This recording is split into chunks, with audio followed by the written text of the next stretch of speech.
Assalamualaikum. Kalian udah siap terjun ke dalam kegelapan Kalimantan dengan Kabut Berduri? Film yang mirip-mirip dengan Longlegs versi lokal tapi.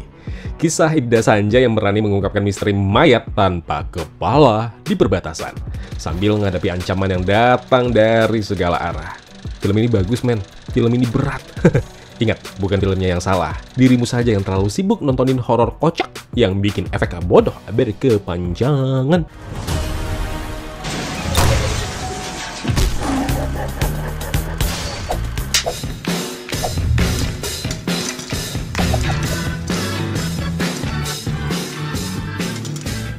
Film lokal, Netflix pula, yup, budgetnya nggak kira-kira. Semua well made, dari visual yang menawan sampai cerita yang penuh dengan twist dan juga ketegangan. Film ini asli benar-benar paket lengkap untuk para penggemar thriller. By the way, nonton ini jiwa psikoku kayak meletup-letup gitu, menggebu-gebu. Menikmati setiap adegan mayat tanpa kepala. Ingin rasanya si Bagudung berkaki dua itu kupenggal saja. Disayang-sayang, kok nikam dari belakang. Loh, kok curhat bapak? Kabut Berduri atau Borderless Fog berkisah tentang Ibda Sanja yang diperankan Putri Marino, seorang polisi muda yang baru ditugaskan di pedalaman Kalimantan.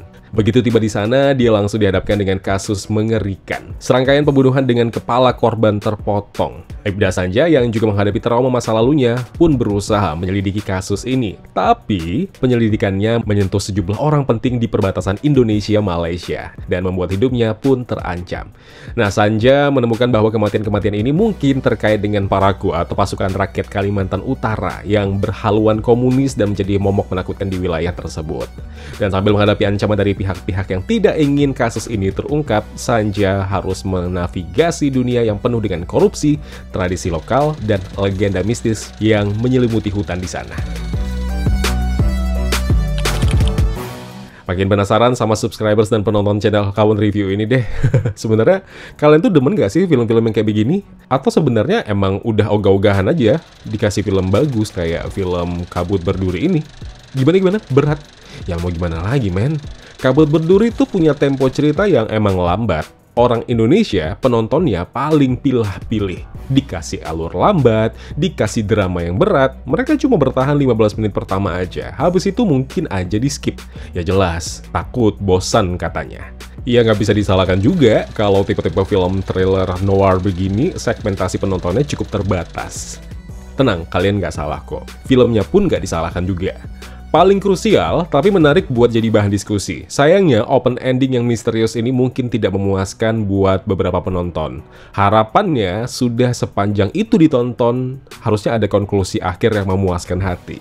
Tanpa lagi-lagi kita tuh harus terbebani untuk para penonton itu harus mikir lagi gitu akhir ceritanya kayak mana. Ditambah banyak loh subplotnya yang bikin cerita film ini agak rumit buat diikuti. Aku yang sepenikmat film beginian aja dengan keterbatasan otak buat mencernanya pun harus play pause berulang karena ya cukup bikin mikir dan kudu harus ada jeda dulu say biar otaknya lebih fresh lagi. Karakter protagonis yang bagus tapi mungkin rada ambigu ya. Pengembangan karakter Sanja yang cukup kompleks di sini. Cak lah aku tanya, kau sebenarnya simpati atau antipati sama tokoh ini? Nah, bingung kan? Karena aku juga begitu. Ngerasa pengen simpati, tapi terkadang kayak, nggak penting juga sih. Bukan Putri Marino namanya kalau nggak semua peran dibabat habis sampai kandas. Disuruh jadi perempuan stres dengan pakaian lusuh, urakan gelandangan di jalan. She's totally gonna nail it. Baru kemarin ulas Heartbreak Motel karena Laura Basuki bener-bener stand out. Perubahan emosinya natural dan bernyawa. Dan Putri Marino pun melakukan hal yang sama. Ini orang berdua hari-harinya makan apa sih? Pernah nggak sih kalian cuma makan nasi putih gitu cuma disiram sama sisa kuah bakso doang? Pernah nggak? Kalau pernah, kenapa bisa keren? Soalnya aku yang bolak-balik gitu loh makan nasi putih gitu disiram kuah bakso doang. Kok nggak bisa keren ya? Bukan takdirmu say. Dan sama memukaunya seperti yoga pertama juga, Yusuf Mardika, Ahmad Tajuddin, Lukman Sardi, dan juga Nicholas Saputra. Silahkan sebutkan apa sih yang nggak kalian bisa saudara-saudara semua? Sinematografinya juara, asli. Visual menawan dengan tone kelam. Kalau kemarin kalian ngelihat Longlegs seperti apa, ya 11-12 lah dengan film ini. Dimana filmnya berhasil menerjemah landscape keindahan alam Kalimantan yang eksotis tapi juga mistis. Nuansa dan atmosfernya yang intens dan mencekam. By the way, karena aku nonton cuma bermodalkan speaker bawaan TV, ya sound quality-nya tau lah ya, pas-pasan. So, scoring bla bla bla, aku nggak bisa nilai. Maaf, tidak punya sound system proper ala-ala home theater. YouTuber miskin sound. Ceritanya kompleks, tentu nggak semua paham dan minat sama cerita beginian. Thriller noir, apalah itu, aduh. Mayoritas penonton Indonesia lebih demen dikejut-kejutin sama setan yang nemplok di dinding.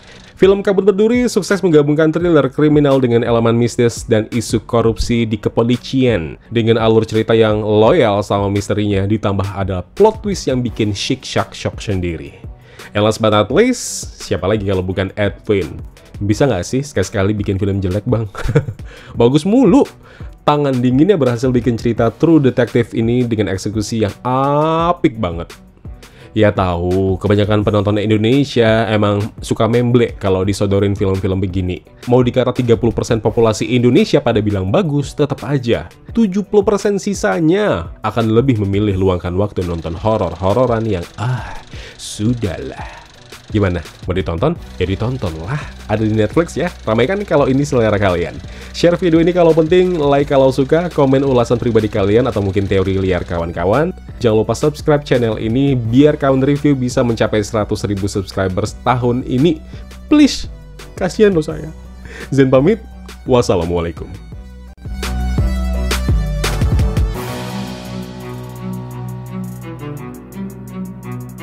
Ya kawan-kawan, terima kasih telah menonton video review ini. Jangan lupa klik tombol like-nya kalau kalian suka, klik tombol dislike kalau tidak suka. Klik juga tombol subscribe dan bell notifikasinya, biar nggak ketinggalan review-review film terupdate lainnya. Kalau gitu aku Zain pamit undur diri, terima kasih, jaga kesehatan, tetap positif, dan jangan lupa bahagia.